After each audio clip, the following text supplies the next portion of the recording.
But then, most people weren't used to coming across dead bodies, if somebody was dead.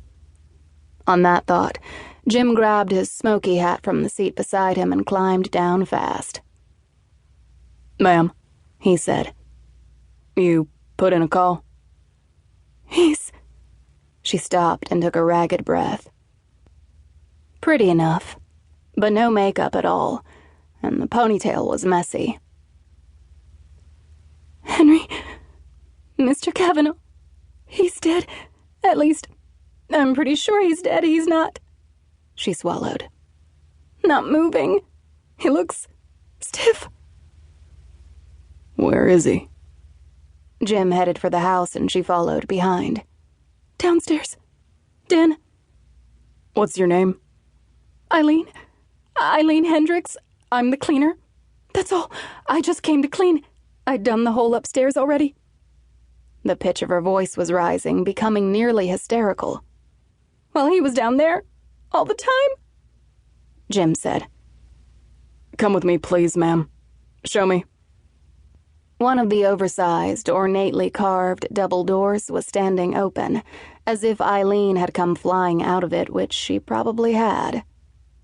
Jim went on in with her following behind, and took a quick look around the soaring entryway and the 2-story-high wall opposite that was lined with river rock interspersed with Henry's proofs of manliness.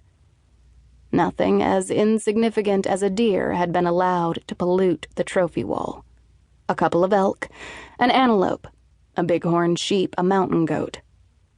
On the floor facing the door, an enormous black bear reared up on its hind legs, its heavy clawed paws out in front of it, its mouth stretched wide in a snarl, showing all its teeth. Hell of a welcome mat.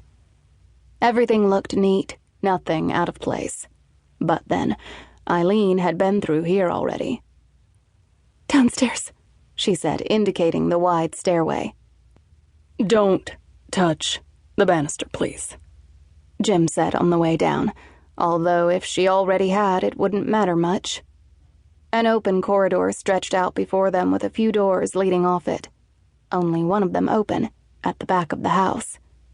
Jim stepped into the den, and there he was. Henry Cavanaugh, the least popular man in paradise. Dead as a doornail. "It was all locked up," Eileen insisted 15 minutes later. She was still shaky. Jim had told her to get herself a glass of water, but it was sitting untouched on the blocky marble coffee table. The two of them were upstairs again, sitting on the living room couch under a giant window that looked out onto an endless landscape of rolling hills, an ever-changing scene more picturesque than any painting, all dusty golds and browns now, with harvest complete. The couch was white and pristine, and Jim would have bet that nobody had sat on it in years. Eileen had vacuumed it already, she'd said, and all the upstairs carpet, too, as well as taking lemon pledge to every surface. If there had been evidence up here, not that evidence was going to be needed, if Henry's had been a natural death, it was gone. The ambulance had left without Henry, because Jim had sent it away and called in the crime scene team and the doctor. Because of who Henry was, because the TV hadn't been on, because of all sorts of things. The body was in full-blown rigor mortis, which meant Henry had died the previous night at the earliest. He was always at his office until after 5, keeping an eye on his staff to make sure nobody took off early.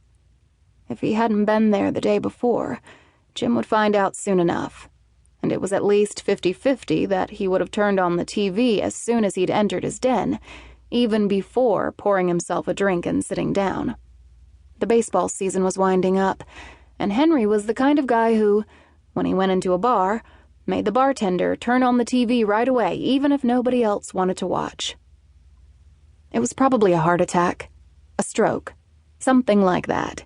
He'd been drinking something, though. Bourbon, by the smell of it, and he'd keeled over and died.